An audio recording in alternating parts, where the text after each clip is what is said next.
नमस्कार, आप देख न्यूज़ एट 4 में हूं स्वाति राणा। इस वक्त की बड़ी खबर आधार कार्ड से जुड़ी हुई है। सुप्रीम कोर्ट ने परमानेंट अकाउंट नंबर यानी पैन को आधार से जोड़ने के सरकार के फैसले पर मुहर लगाई है। हालांकि आंशिक तौर पर ही पैन को आधार से जोड़ने की प्रक्रिया पर रोक लगाई गई है।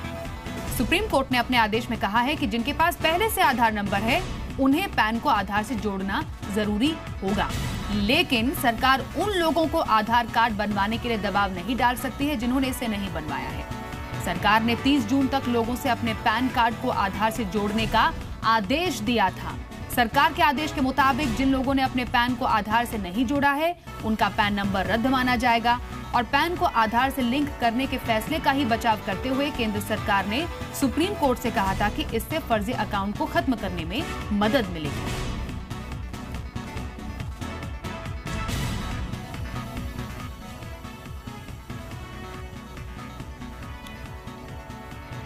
ये बड़ा अहम फैसला है। सुप्रीम कोर्ट ने इस नए कानून को, जो इनकम टैक्स के प्रावधान का कानून है, इसको वाजिब पाया और कोर्ट ने कहा कि संसद को अधिकार है कानून बनाने का और इस कानून में कोई गलती नहीं है। पहली बात तो ये। दूसरा, कोर्ट ने ये भी कहा कि जो इनकम टैक्स असेसी हैं जिनके पास आधार है उनको लाजमी ये आधार कार्ड लिंक करना ही पड़ेगा। और आपको मालूम है कि 115 आधार कार्ड इशू हो चुके हैं हिंदुस्तान में। 125 करोड़ की आबादी है, तो मेरा अनुमान ये है कि शायद ही 150 आदमी ऐसे हों इस मुल्क में जिसमें जो इनकम टैक्स असेसी हैं लेकिन जिन्होंने आधार ना लिया हो। I think it's a very meaningful judgment. Apart from the consequences of what relief is being given, there's also, I think, a very broad discussion in the judgment, which would certainly be helpful for the constitutional bench. चलिए दूसरी बड़ी खबर का रुख कर लेते हैं। अब आपका ड्राइवर हो, घर में काम करने वाला नौकर हो या फिर वॉचमैन हो, इनको कितना न्यूनतम वेतन मिलना चाहिए, इसके लिए सरकार अब बड़ा कदम उठाने जा रही है। सरकार देश में भेदभाव खत्म करने की तैयारी में है। सरकार एक जैसे योग्यता वाले लोगों को देश भर में एक समान न्यूनतम वेतन देने के लिए कानून बनाने जा रही है और जल्द ही देश में एक समान योग्यता वाले कर्मचारियों को एक समान वेतन मिलेगा। ये भी बताएं कि श्रम मंत्रालय के स्तर पर इसकी औपचारिकताएं भी पूरी हो गई हैं। सूत्रों के मुताबिक यूनिवर्सल मिनिमम वेजेस से जुड़ा कोड बिल अगले हफ्ते कैबिनेट की बैठक में रखा जाएगा। प्रस्तावित वेज कोड बिल के मुताबिक किसी भी राज्य में किसी भी सेक्टर के कर्मचारी को उनकी योग्यता के आधार पर बराबर न्यूनतम सैलरी मिलेगी। मसलन non skilled, skilled, semi skilled, high skilled category में क्लासिफिकेशन के आधार पर न्यूनतम सैलरी का निर्धारण भी किया जाएगा। मेरे सहयोगी प्रकाश से ही इस पूरी खबर पर और जानकारी लेते हैं, समझते हैं। अब हर किसी के लिए समान वेज, मिनिमम वेज जो है, यूनिवर्सल मिनिमम वेज को लाने की तैयारी में सरकार है। कैसे इसको लागू किया जाएगा, इसकी बारीकी क्या है, प्रकाश ये बताइए। देखिए, सरकार की कोशिश ये है कि जो बेसिक इनकम हो वो देश में हर किसी का एक जैसा हो उसकी योग्यता के हिसाब से, और उसके मद्देनज़र सरकार ने जो 44 लॉज थे जिसको क्लब करके 4 कोड बन रहे हैं, उसमें एक कोड जो मिनिमम वेजेस का है, वेज कोड जो है, जिसको कि कैबिनेट में अगले हफ्ते इंट्रोड्यूस किया जाएगा। वहाँ से अप्रूवल के बाद लेबर मिनिस्ट्री की कोशिश ये है, इच्छा ये है कि इसको मानसून सेशन में पास भी करा लिया जाए। कोशिश ये है कि जो मिनिमम वेजेज हो वो पूरे देश में एक जैसा हो। इस बिल को लागू होने का मतलब ये है कि पूरे देश में मिनिमम वेज हर किसी की योग्यता के आधार पे एक जैसी होगी। मैक्सिमम जो सैलरी है वो कितनी होगी वो राज्य अपने हिसाब से तय करेंगे।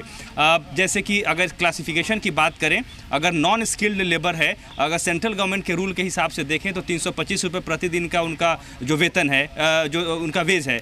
अगर इसी को पैमाना मान लें तो इसका मतलब ये हुआ कि देश में हर राज्य में 325 रुपये मिनिमम वेज होगा, अगर इसी को पैमाना मान लेते हैं। इसके ऊपर वहाँ की जो स्थितियाँ हैं, अगर वो शहर किस कैटेगरी का है वहाँ पे और खर्चे क्या हैं उसके हिसाब से उसकी सैलरी से ज़्यादा होनी चाहिए, वो राज्य तय करेंगे।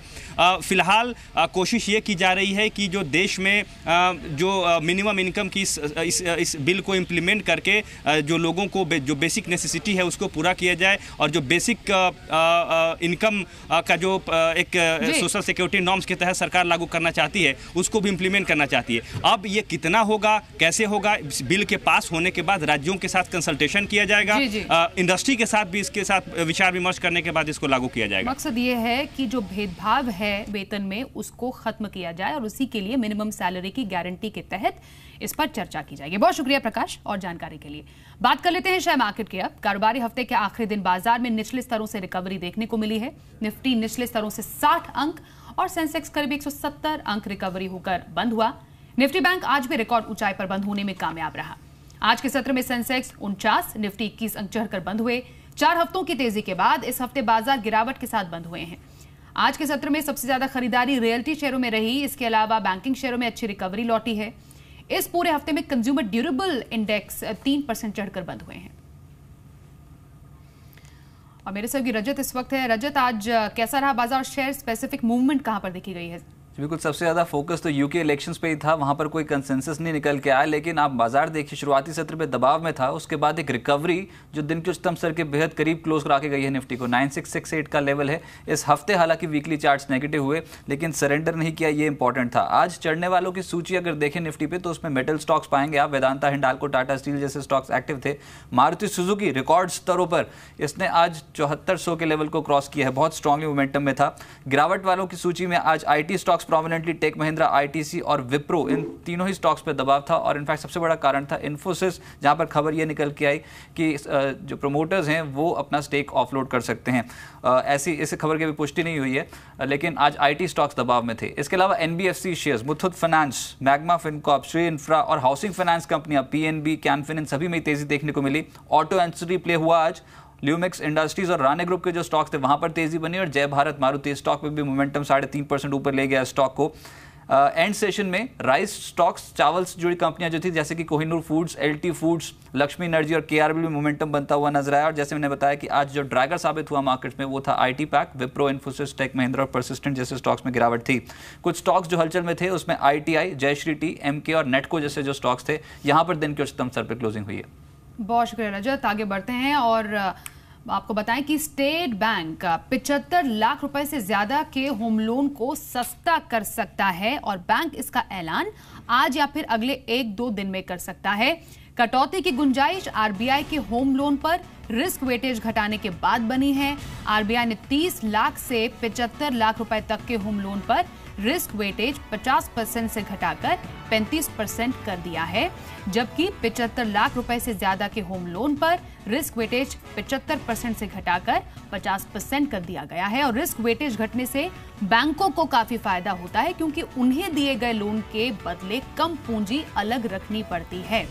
अब आपको ये बताएं कि जैसे 75 लाख रुपए के होम लोन पर अगर रिस्क वेटेज 75% था और अगर किसी बैंक को 75 लाख रुपए होम लोन का कुल पोर्टफोलियो साइज 20,000 करोड़ रुपए का है तो रिस्क वेटेज की रकम 15,000 करोड़ रुपए होगी। और इसे 9% के कैपिटल एडुकेसी रेशो यानी CAR से अगर मल्टीप्लाई कर दिया जाए तो 1,350 करोड़ रुपए की रकम आ जाएगी और ये वो रकम होगी जो बैंकों को लोन के बदले अलग से रखनी होगी। अब इस तरह अगर रिस्क वेटेज घटकर 50% हो जाएगी तब ये रकम 900 करोड़ रुपए ही रह जाएगी, यानी बैंकों को अब पहले के मुकाबले 450 करोड़ रुपए कम अलग से रखने होंगे। So you know that we had cut the rate very aggressively up to 31st July. So as a result of this standard provisioning coming down to 25 basis points, it really does not make much of a difference as far as the rates are concerned.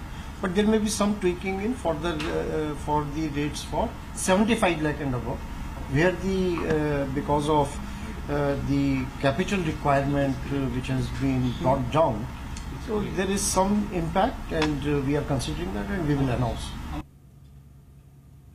आगे बढ़ते हैं। SBI ने telecom कंपनियों को कर्ज पर सख्ती से इंकार किया है। SBI के MD corporate banking group B Sriram के मुताबिक ऐसा कोई फैसला नहीं लिया गया है। श्रीराम ने कहा कि SBI ने किसी भी टेलीकॉम कंपनी के बिना इस्तेमाल हुए लेटर ऑफ क्रेडिट को रद्द नहीं किया है। श्रीराम के मुताबिक ऐसे फैसले किसी सेक्टर के आधार पर नहीं होते, बल्कि बैंक ऐसा फैसला जोखिम का आकलन करके ही उठाते हैं।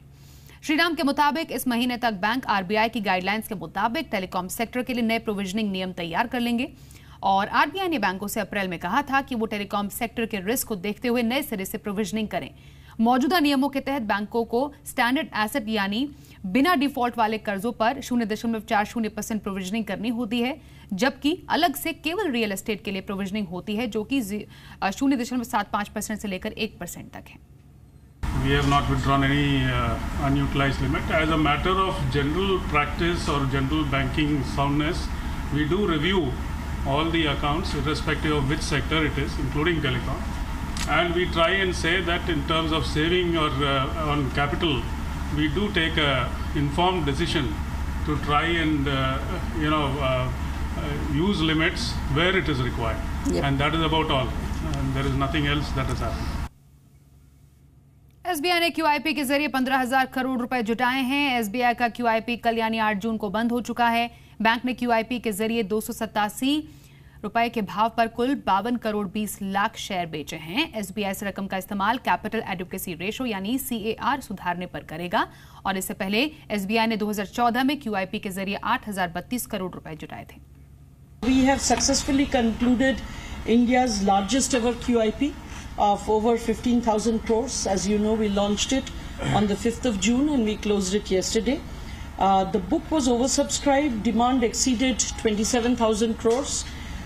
Exceptionally strong demand from long-only FIIs that came in at over 8,000 crores. Overall FII demand was 11,000 crores. We also saw very strong demand from DIIs amounting to 8,500 crores, excluding the one large DII. अब जल्दी चिट्ठी, पत्री, speed post, parcel जैसी सेवाओं के दाम बढ़ सकते हैं। पोस्टल विभाग 15 साल के बाद इन सेवाओं की नई दरें लागू करने की तैयारी में है। साथ ही जीएसटी लागू होने के बाद भी पोस्टल सेवाएं लोगों की जेब पर भारी पड़ेगी। ये रिपोर्ट देखिए। पोस्टल विभाग के जरिए post card, inland letter, printed post card, parcel भेजना जल्द ही महंगा हो सकता है। पोस्टल विभाग ने इनकी दरों में आखिरी बढ़ोतरी 2002 में की थी, लेकिन इसके बाद इनकी प्रिंटिंग के खर्च में 250% से ज्यादा की बढ़ोतरी हुई है, लेकिन अभी तक इनके दाम रिवाइज नहीं हो सके हैं। पोस्टल विभाग को post card, inland letter, printed post card, parcel जैसी सर्विसेज से करीब 1400 करोड़ रुपए की आय होती है। अब विभाग इनकी दरों में 20 से 30% की बढ़ोतरी करेगा। इसके बाद इनसे 2000 करोड़ रुपए की आय होने का अनुमान है। फिलहाल पोस्टल विभाग को सालाना 6000 करोड़ रुपए का नुकसान हो रहा है। फिलहाल एक पोस्ट कार्ड 50 पैसे में बिकता है। इसकी कीमत बढ़कर 2 रुपए हो सकती है। वहीं 2.5 रुपए वाले इनलैंड लेटर की कीमत 9 रुपए हो सकती है। 6 रुपए के प्रिंटेड पोस्ट कार्ड की कीमत बढ़कर 9 रुपए हो सकती है। 500 ग्राम का पार्सल भेजने के लिए 19 रुपए लगते हैं, जो बढ़कर 30 रुपए हो सकते हैं। इसी तरह speed post, parcel post, postal insurance और ई-कॉमर्स पैकेट भेजने पर 15% सर्विस टैक्स लगता है। जीएसटी के बाद इन सेवाओं पर 18% टैक्स लगेगा, यानी 20 रुपए वाली सर्विस पर फिलहाल करीब 3 रुपए टैक्स लगता है, जो जीएसटी के बाद बढ़कर करीब 3 रुपए 60 पैसे हो जाएगा। इससे पहले पोस्टल सेवाओं की दरें बढ़ाने के लिए संसद की मंजूरी जरूरी थी, लेकिन वित्त मंत्री ने फाइनेंस बिल के जरिए इसमें बदलाव करते हुए मंत्रालय को दरें बढ़ाने का अधिकार दे दिया। सूत्रों के मुताबिक दूरसंचार मंत्री मनोज सिन्हा ने दरें बढ़ाने को सैद्धांतिक मंजूरी भी दे दी है। असीम मनचंदा के साथ ब्यूरो रिपोर्ट, जी मीडिया।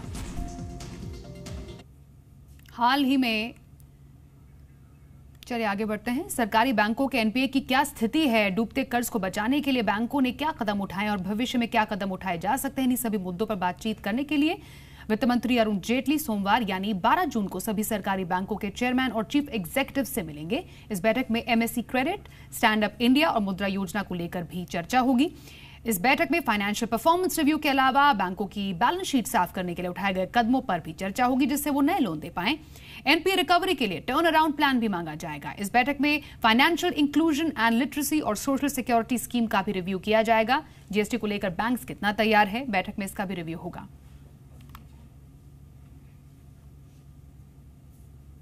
तो 12 जून को पीएसयू बैंकों से वित्त मंत्री अरुण जेटली की मुलाकात होने जा रही है। दरअसल सरकारी बैंकों के एनपीए की स्थिति क्या है, डूबते कर्ज को बचाने के लिए बैंकों ने अब तक क्या कदम उठाए हैं और भविष्य में ऐसे क्या कदम उठाए जा सकते हैं जिससे कि एनपीए की समस्या को दूर किया जाए, इन तमाम मुद्दों पर वित्त मंत्री अरुण जेटली आने वाले सोमवार को जितने भी सरकारी बैंक हैं उनके चेयरमैन और चीफ एग्जीक्यूटिव से मुलाकात करेंगे। ये भी बताएं कि इस बैठक में MSc credit stand up India मुद्रा योजना को लेकर भी चर्चा होने जा रही है। साथ ही फाइनेंशियल परफॉर्मेंस रिव्यू के अलावा बैंकों की बैलेंस शीट साफ करने के लिए भी जो अब तक कदम उठाए गए हैं उस पर डिटेल में चर्चा की जाएगी। हाल ही में दुनिया भर में हुए साइबर अटैक के बाद सरकार जीएसटी नेटवर्क यानी जीएसटीएन को फुल प्रूफ साइबर सिक्योरिटी देने की तैयारी कर रही है। साइबर सिक्योरिटी को लेकर department of economic affairs secretary की अध्यक्षता वाली कमेटी ने अपनी रिपोर्ट वित्त मंत्रालय को सौंप दी है। कमेटी की रिपोर्ट के आधार पर फाइनेंशियल सेक्टर के लिए सीईआरटी की डेडिकेटेड टीम बनाई जाएगी। कमेटी ने विदेशी एक्सपर्ट्स की सेवाएं लेने और रिसर्च विंग बनाने की भी सिफारिश की है। रिसर्च विंग में साइबर एक्सपर्ट और कंप्यूटर साइंटिस्ट को हायर करने की सिफारिश की गई है। साथ ही साइबर सिक्योरिटी को लेकर दिल्ली में एक साइबर कोऑर्डिनेशन सेंटर बनाने का भी सुझाव है। आईटी एक्ट में संशोधन के लिए सरकार जल्दी कैबिनेट नोट लाने की भी तैयारी में है। साइबर सिक्योरिटी पर कंप्यूटर इमरजेंसी रिस्पांस टीम यानी सीईआरटी ने अमेरिका के होमलैंड सिक्योरिटी के साथ करार किया है। यह भी बताएं कि बजट में भी वित्त मंत्री ने साइबर सिक्योरिटी पर खासा जोर दिया था।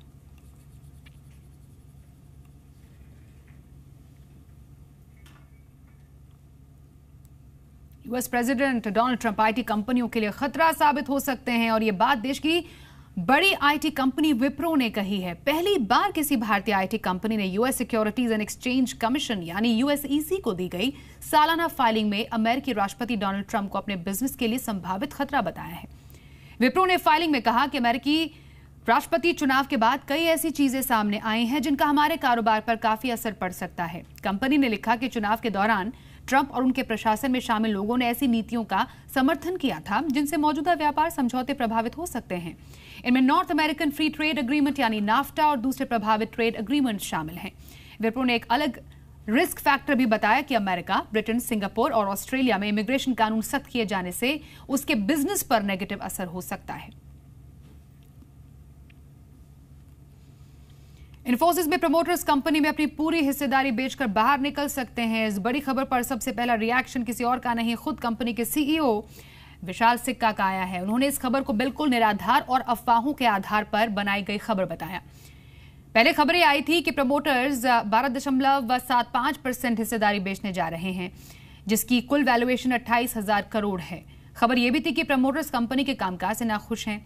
सिक्का ने कहा कि उनका प्रमोटर्स के साथ कोई मतभेद नहीं। नारायण मूर्ति उन्हें कंपनी में लेकर आए। प्रमोटर्स की हिस्सा बिक्री की खबरों का नारायण मूर्ति ने भी खंडन किया है।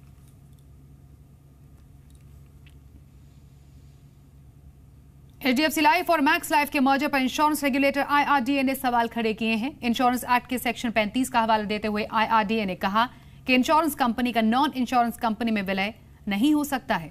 दोनों कंपनियों ने एक्सचेंज को यह जानकारी दी। हालांकि दोनों कंपनियों ने कहा कि वो मर्जर को लेकर दूसरे विकल्प तलाश रही हैं। आपको बताएं, पिछले साल अगस्त में दोनों कंपनियों के बीच मर्जर के लिए डील हुई थी। अब नए स्ट्रक्चर के तय होने के बाद कंपनी दोबारा डेडलाइन तय करेगी।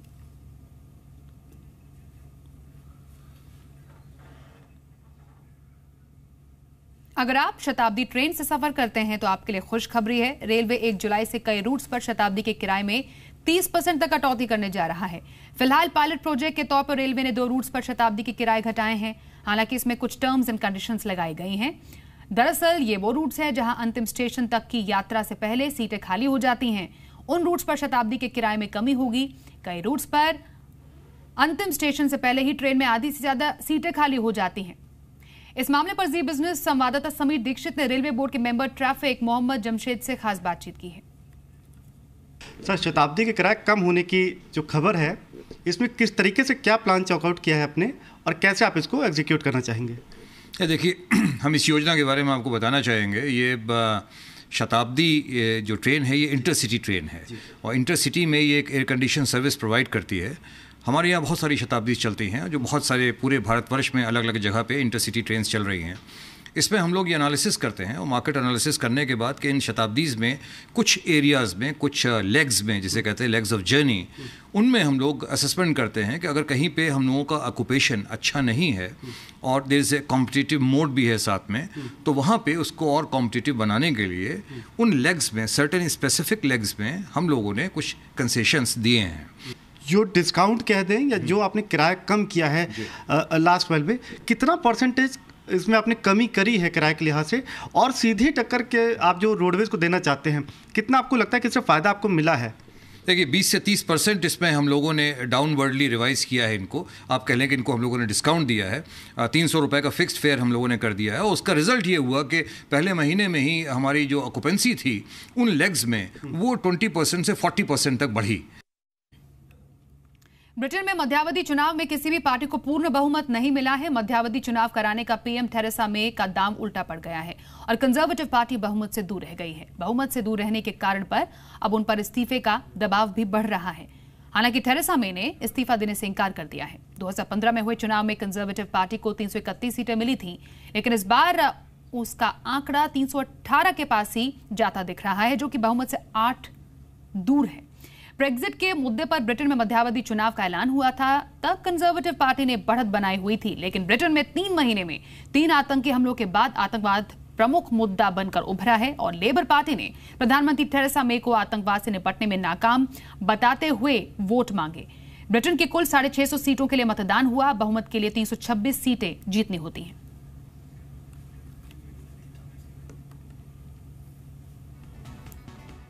न्यूज़ एट 4 के इस बुलेटिन में बस इतना ही। ब्रेक के लिए यहाँ पर रुकेंगे, लेकिन खबरों का सिलसिला जारी रहेगा। देखते रहिए ज़ी बिज़नेस।